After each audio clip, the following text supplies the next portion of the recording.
Open the high-rise sample file.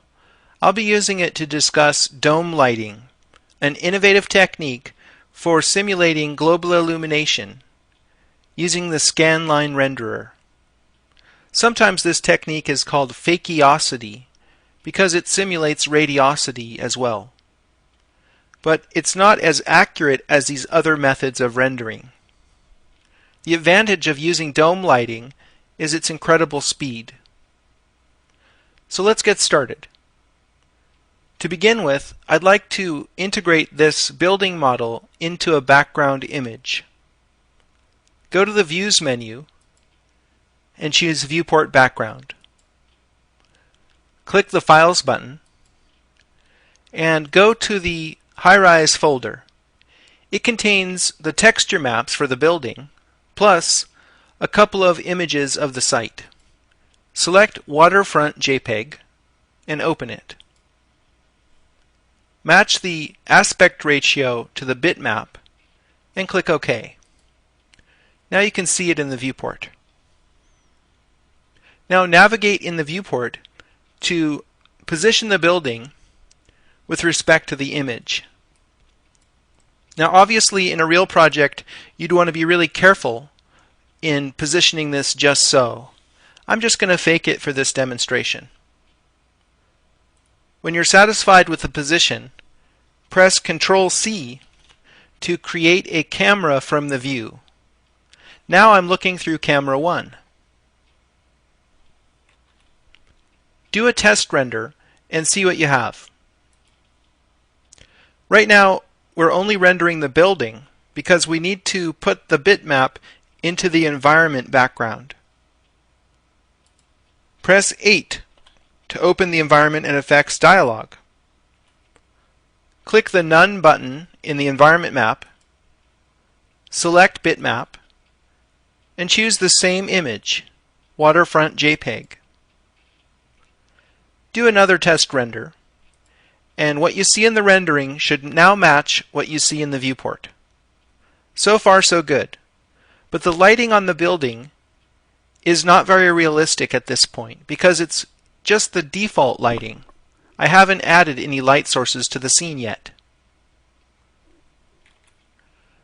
To illuminate this building with the colors from this background image, we'll use the dome lighting script.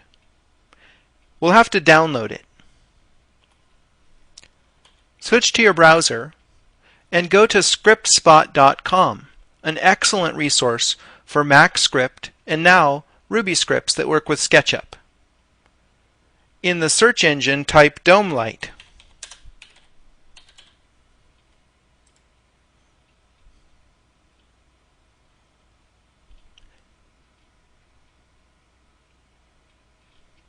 This is the script that I'm interested in right here, HDR Dome Light 5. You can use this script with regular bitmaps or with high dynamic range bitmaps, and thus the name HDR Dome Light. It was written by Christopher Subaggio. Thanks a lot, Christopher. This is the URL where you can download the Mac script. Now I've already done that, so I'll switch back to Macs. Go to the Utilities tab and use Mac script. Open the script and select it from your hard drive. You can read about it here, and you can also see the code. To execute the code, go to the File menu and choose Evaluate All. You can alternatively use Run Script instead of Open Script. Now I can close this window. After you run the script, it's a good idea to look down here and make sure that it says OK. If you see any errors, they'll appear in red down here, and you'll know something is incompatible with the version of Max or Viz that you're running. Now what this script does is it creates a geometry plugin. So go to the Create tab under Geometry and select CS Lights. That's for Christopher Subaggio. There's a new object type here called HDR Dome Light, and we'll be using that in a moment. First, I'd like to go into perspective and get a big picture view of what I'm doing here. I'll press P and then Z to zoom extents all. Now it's a bit confusing because we're looking at the viewport background. Press Alt B to open up this dialog and then uncheck Display Background. Now it's just a little bit more clear. So there's a building and a camera. Use this tool to create the environment as a sphere. Make sure it's larger than the building and the camera. And check hemisphere, because we'd like to light this building from the upper part of the sphere. This plugin works by colorizing lights based on the texture map that you put onto this object. So open the Material Editor, select a blank slot, and call it Dome Light. Assign the material to the object, and the material that works with this plugin is a little unusual. You have to start by mapping the ambient channel, and that channel isn't available by default. In fact, it's locked to the diffuse channel right now. So we have to unlock it in order to get an ambient map channel. Now click on this button and use bitmap. You could use the same image of the site that we put in the environment and in the viewport, but you'll get better results if you blur that image. So I've provided a second JPEG here that I blurred in Photoshop. I'll open that and show it in the viewport. Now we're getting an interference pattern here because of the tiling. Uncheck Use Real World Scale and set the tiling to 1:1 in U and V so that it doesn't repeat. You also need to uncheck Real World Map Size to change the texture coordinates on the object. Now the image has been tiled once on the sphere, and so the colors from this material are going to inform the lighting of our scene. Go to the Modify panel and scroll down here a bit in the HDR Dome Light.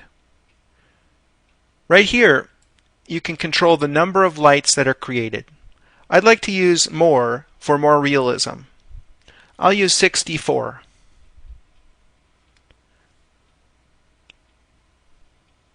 So there are many parameters here that you can experiment with, but I'll just show you a critical path to getting good results. Scroll down and click Update Light Colors. This is a necessary step. It's colorizing all of the light sources, all of those 64 lights that I asked for, with the colors from this material. Then generate lights in View. And now you can see 64 light sources that have been assigned to the surface of this dome. And the position where they are has sampled the colors from that image. I'll go into wireframe and you can see this better. In the center of the hemisphere you'll see the building model, and all around that are arrayed these light sources. Now these lights are individually selectable, and you can see that they are standard direct lights. They have specific multiplier values and colors that were assigned. To get a better overview of this, use the light lister, and you'll see all 64 lights listed here. They have different colors and multipliers based on where they were selected in the image. This would be very tedious to do manually. It simulates color bleeding in a sort of way because of the myriad lights coming from all different angles, each one having a different color. Now, part of the great thing about this script is it doesn't actually need to have all these light sources in the scene. Toggle this off and the lights will disappear. They're not needed because they are created temporarily at render time.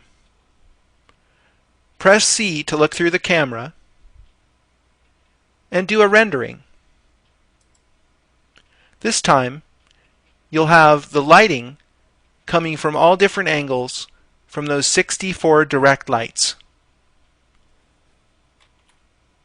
Use this technique when you want to light a building with the colors of the background.